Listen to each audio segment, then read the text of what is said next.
Well, hello man cavers, what are we doing today?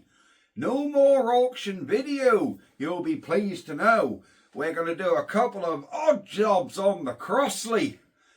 Get her back together, and then I've got to fabricate some sort of handle, and we'll have to get on with something. We might go for a start in this video, we might not. I hope the camera is repaired. It went in yesterday and had a new lens fitted. Of course, I cracked the old one, so hopefully them horrible reflections have gone. Let me know, because I shan't know till it's uploaded. Right, let's have a look at this Crossley. Yeah, we got bits to be doing. Welcome to the man cave. Let the games begin.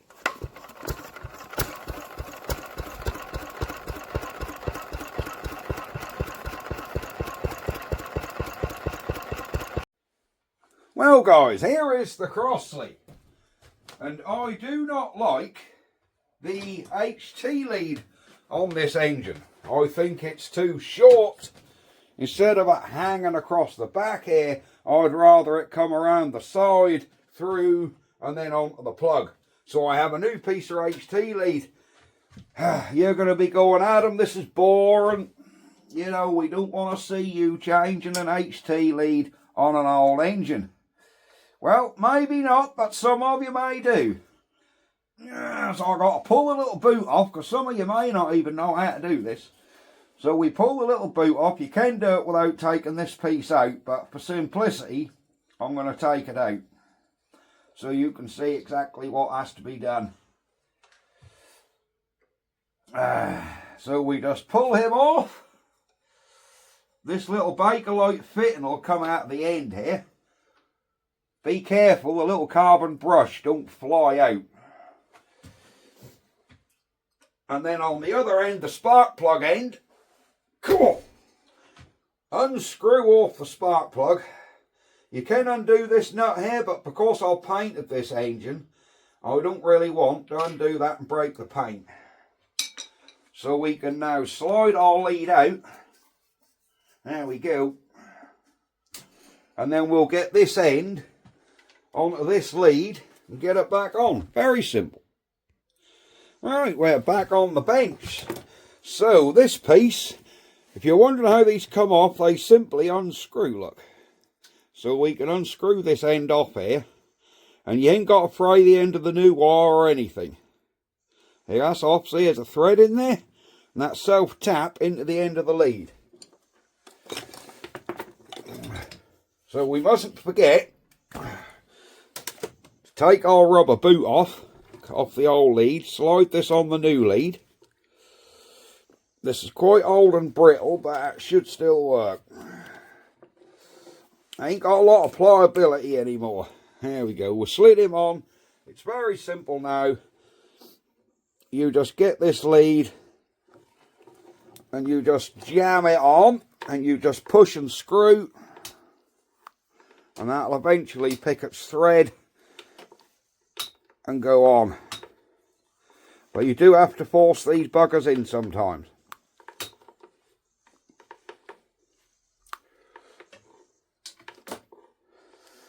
Right, she's screwing herself on.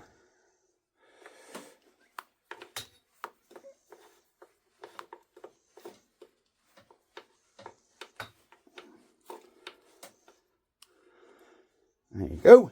Right, now we've got the other end to contend with. Now, very simply, put this back on. It is always a good idea, if you got this off, just clean the end of that carbon brush and look in there and make sure everything's nice and clean. This one I already done when I quickly got this mag done last week. If you remember, the mag I was going to fit didn't fit. I thought it fit, but it didn't. There we go. So just buzz this end back on now. Put one screw in slightly tighten, but give yourself enough wiggle room so you can make sure the other screw go back in. Make sure he picks his thread. There we are, it's gone straight in. Don't over tighten these because they're just baker light. And if you over tighten them, you're likely to break them. And then just slide your boot back over. There we are. Now we can feed this through our clamp. Again, you can undo this clamp, but I didn't want to damage my new paint. So we're just going to slide this through this clamp and try and rope this lead so it ain't hanging across the back of the engine. I would really like a nice neat, so that's a little bit neater. Something like that. There we go. And then come up to the plug end, cut him off and screw that end on. There we go. So the lead will look something like that. Plug end. Very simple. Let me grab my pliers. We just put that round there to where it looks right. Cut it off, make sure you're all alright. Cut your excess off. This end just screws back on just like the other end. We just got to screw him on. There you go, that's going. I say these can take some pushing on these because you have to like push and screw at the same time. There we are. Turn him till the leader's relaxed, which is there. There we are. So there is a newly fitted and I think better looking HT lead than before. There we go, that's coming neatly around the back there, look, down the side and then round here.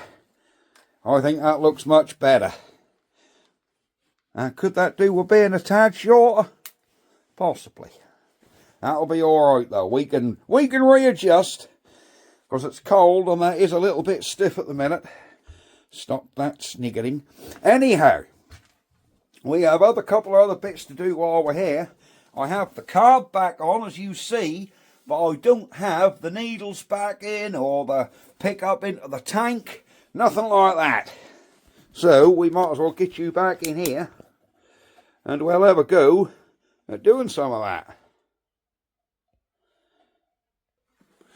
Right guys, we're back.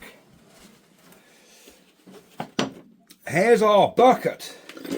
We need to put this caper back on. The little needle got to go back in. That's basically it. This is very simple stuff. These needles are the same. So we'll just take this needle out. I only had it in there to protect them. And now we need to put this back in here. And the fuel pipe back in there. So it all sits right. This could take a little bit of wiggling. There you go. Look at that, that's gone in there a lot easier than I thought. So that's gone back in there. There's a screw we have to put in that end. And then our needle comes in. Obviously these have all been cleaned up and blown out. And then this needle, that's the old lead. And then this needle comes back in this end. There we are. And that one's going all the way home. So there we are. The eagle-eyed amongst you will notice that I don't have this piece back on here yet, simply because I forgot to put it on. So we're going to have to just buzz this bolt back out, put this bracket on here. I just got to clean this up a bit first. Right, I know what you're thinking. You painted this engine, yet these bolts are horrific. I know exactly what you're saying, but these bolts I will when the engine's all done, I'll mix some of that 2K up and just put it on there with a brush. There we go. That's got our little bracket back on. There we are. That'll just clean all this back up, and I will touch all these bolts up. I'll do this one black to match. 7/16 Whitworth.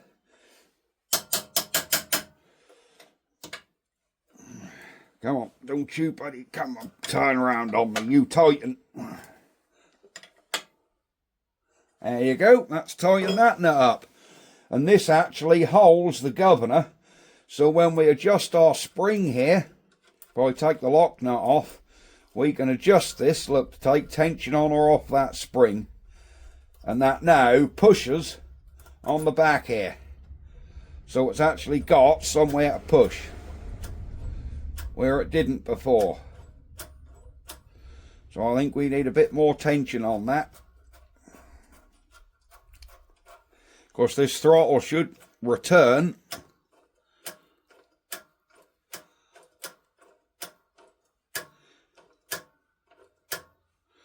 That throttle should return from any position.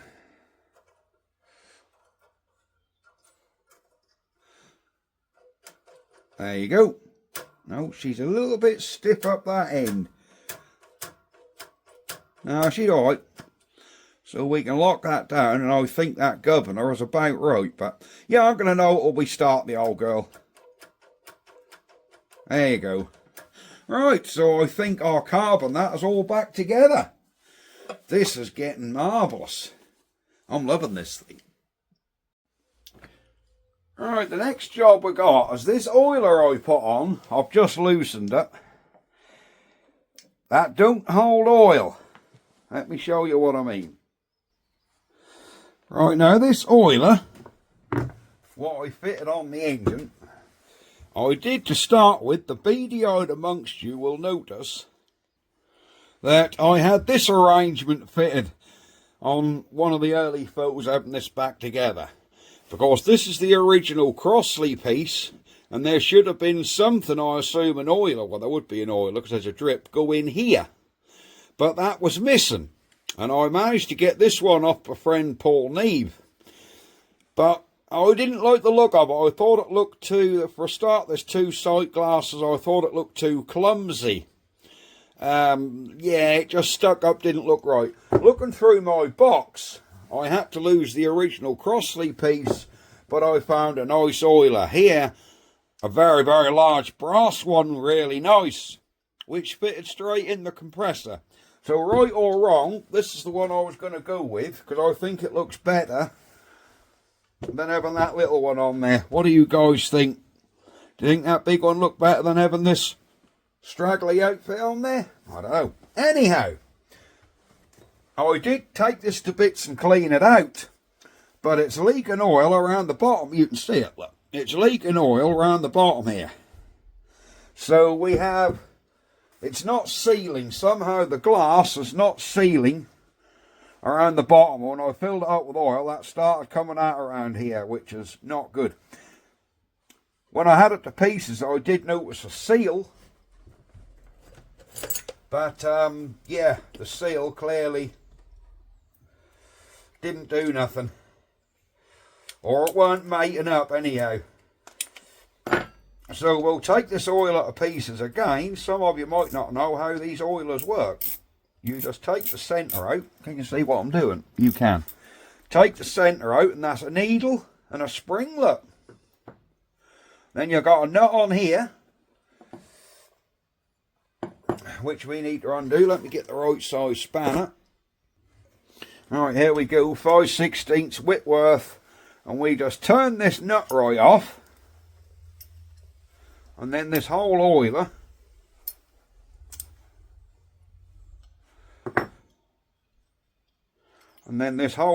comes apart.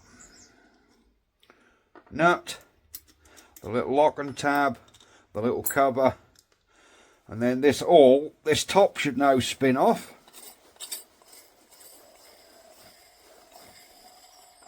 There we go. And there should be some gaskets. There's one, look, which sits in the top. I hope you can see that. Ah, there's oil here everywhere. And there's the other gasket sits in the bottom here, look. Alright, I need to do some serious cleaning up. Of course, there's still reminders of oil in there. Let me get all this cleaned up. Alright, I have given this a clean up and cleaned everything up with some aerosol brake cleaner. You know I love that stuff. There's a little filter in there, look, little filter gauze. Make sure that's all clean. So I did go through this oil the other day before I put it on. Clean your glass up, minding you don't cut your damned hands. There we are. Right.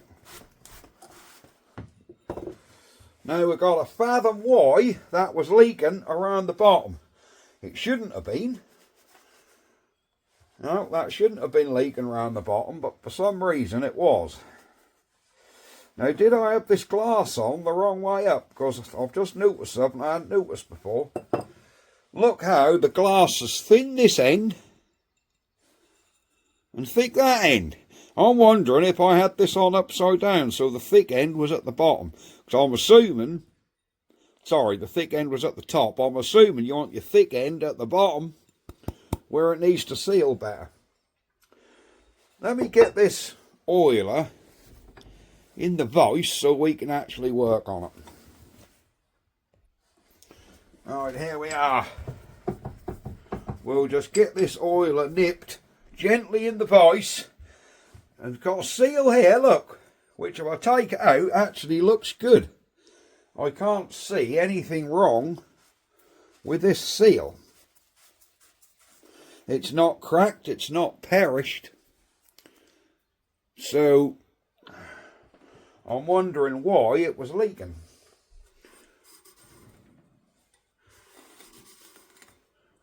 Alright. Let's put this seal back in here. Oh, we have another seal on the top. So did I put the seals back in it the wrong way? Because which seal, look, they're both the same, aren't they? Yes, which seal looks better? Because sealing at the bottom is more crucial than it needing to seal at the top. Right, there don't seem to be any crush damage on that side. So thick piece of the glass over. And that should press down and make a seal on there. But I'm unsure if it is or not. So I think I'm just going to buzz the top back on this.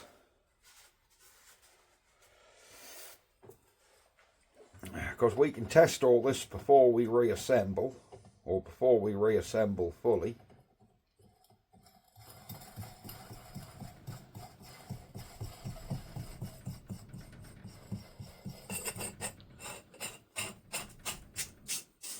Alright, she's starting to go, so we'll just twist the glass a bit.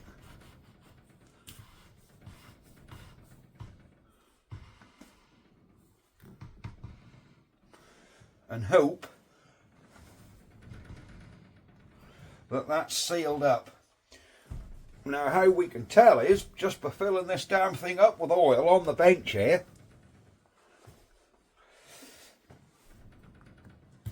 Yeah, that's as tight as that's going to go. The only thing I can think of is that needs new cork gaskets, because them ones are a little bit on the hard side. So we'll whack a little funnel in and we'll get that oiler filled back up with some oil and then see if it starts leaking around the bottom. Tell you what, that's going to start drip, drip, drip straight away, isn't it? Okay. I think it might be just as easy, guys, if we actually put the thing back together. It don't take a lot. Alright, there's your little knoblet what stops this spinning. So that'll just open to cover the hole up.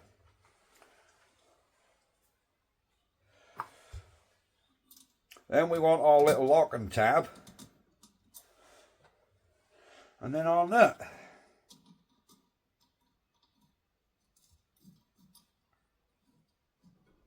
There we go. And then we can wind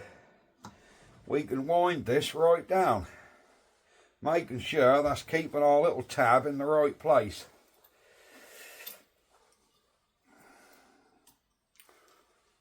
So keep that covered over your hole, and then that's just friction fit.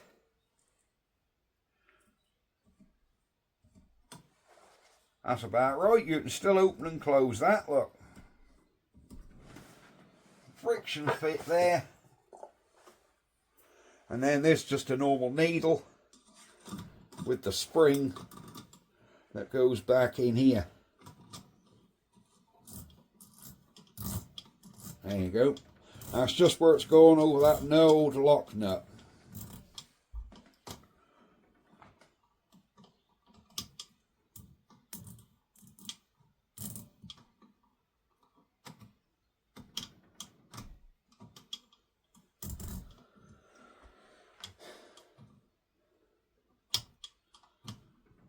Alright, that should be off.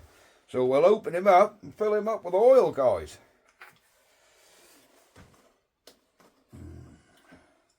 This old oil is rather cold, so this could take a couple of minutes. We'll forward through this bit because it's yeah, it's going to take a while.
This is much quicker.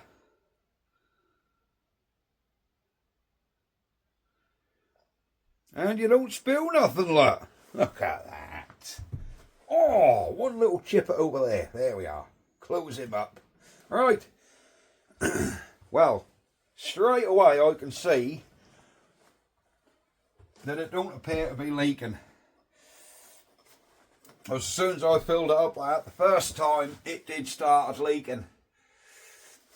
But I can't see any leakage around there now, so I think we have sorted our oiler problem. I don't know whether this oil will drip very well because she's a bit thick. I'm looking through the sight glass.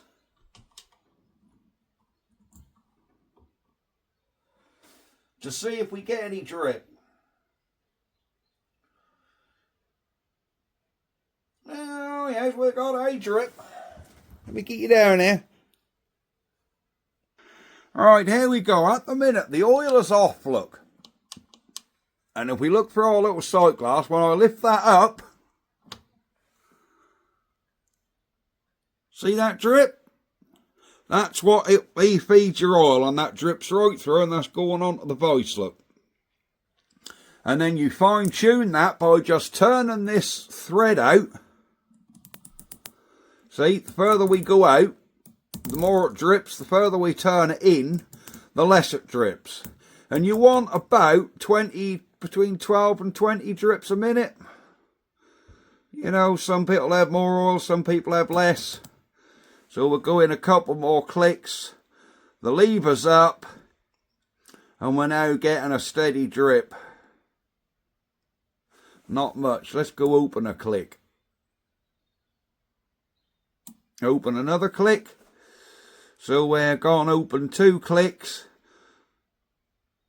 There we go. And we should get now a nice steady drip. There we go. See, that's now starting to have a nice steady drip. That is how a drip oiler works. There we go. About a drip every 10 seconds, about perfect. And to turn them off, you just pull the lever down and it's now off. Right, let's get this bad boy back on the engine. Right, so I'll put a new sealing ring on the bottom there now. And we can just turn this back into this engine.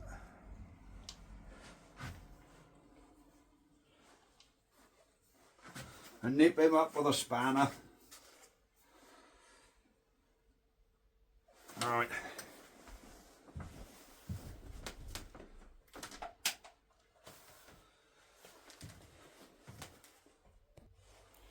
Without damaging our paint. We do not want to catch this adjustable on this fresh paint because that'll knock it clean off. Hence why I'm being very slow and very careful. There we go.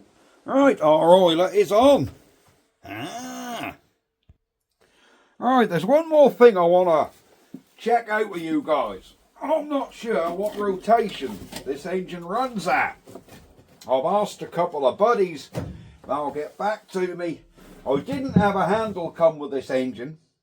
And yeah, anyhow, I found a handle that fits, but it means it's turning the engine clockwise, which for every other engine I know, it's right. Clockwise is the right rotation. That's got some compression. Right, but on this engine I don't think that's right. That hissing you can hear is because I got the primer tab open. If I turn that off, yeah, I can barely turn it over compression. That's them new rings, isn't it? Anyhow, right. So you can hear what's going on.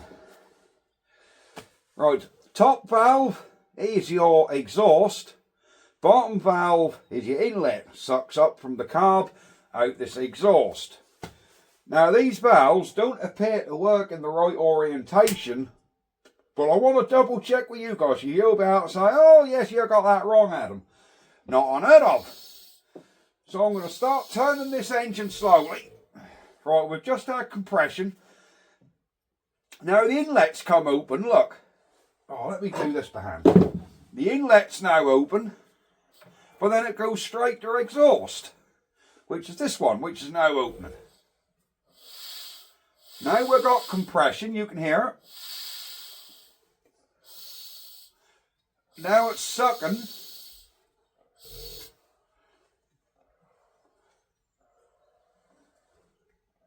Inlet valve open, closing. Now the exhaust is open. That don't appear right to me. Let me zoom in so you can actually see them valves. Alright, there you go. You can see them valves. Remember, the top one is exhaust, bottom one is inlet.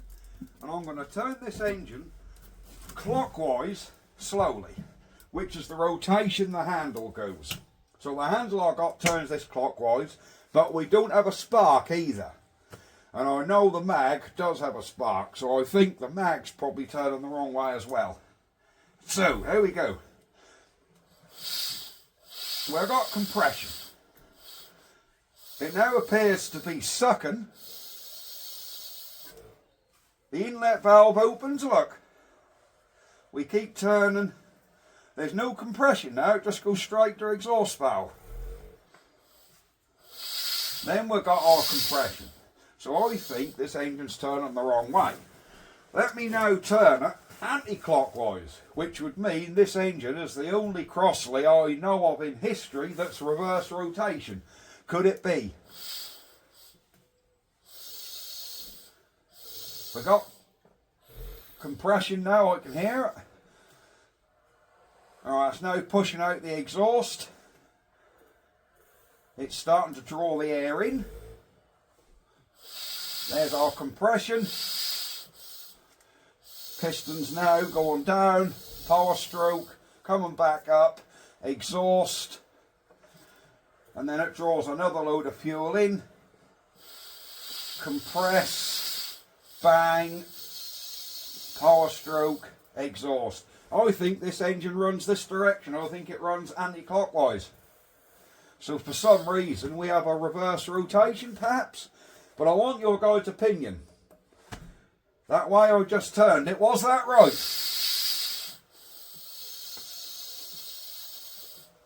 There you go, push out the exhaust.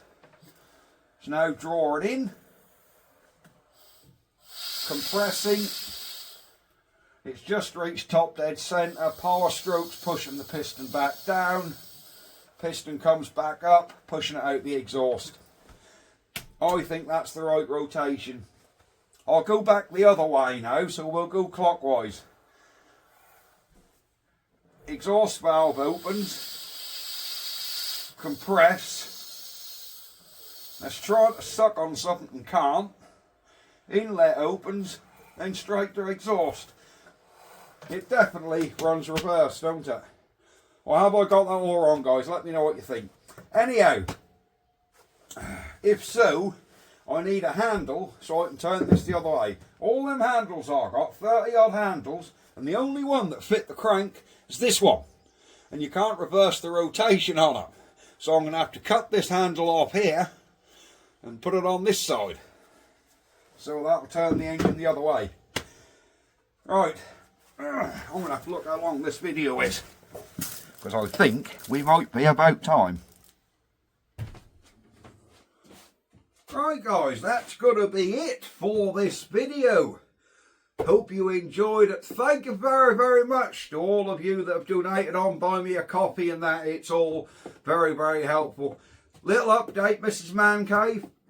Yesterday she had her drain out, so there's no pipe coming out of her anymore, which is good. She's a little bit sore, but you know, that's to be expected. She's gone through quite a bit.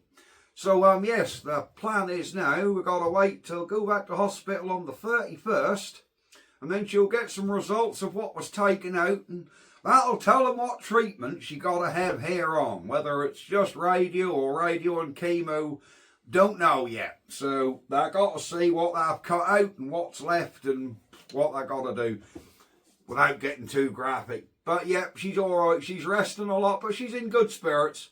And I think she said she might even make an appearance today up the shed. If she do come up the shed, I'll get her on camera for you. Right, we're going to go, guys. Thank you very much for watching. Sorry the auction videos aren't for all of you, I know, but a lot of you do like them. So, yeah, I'm going to keep it varied, but there'll be no more auction videos for a couple of weeks. So, you're in the clear for now. Right, we're going to get on. And, yeah, that's it. We'll see you next time. Thank you very much for watching again. Thanks very much for the Buy Me a Coffee. If you don't know anything about that, go to buymeacoffee.com/Norfolk Man Cave and you can make a donation if you wish. Thank you very much indeed. Right, I will see you guys next time for another video. Crossley, PHCM 1040.